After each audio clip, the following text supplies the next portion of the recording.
Hello guys, in this video I'm going to show you how you can add sticker to your video in CapCut PC. So I think this is basic tutorial, and I think this video is especially for those of you who are using CapCut PC for the first time. So import your video and add to track, and to add the sticker just click on sticker picture right here and select sticker you like. Yeah, just download the sticker and add to track. For example, I'm going to add this sticker. You can resize and just for the position, like so. Go.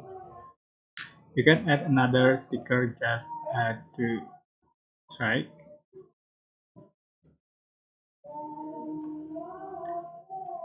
Right, it's so super simple. I hope this tutorial was helpful for you. Don't forget to like, comment, share.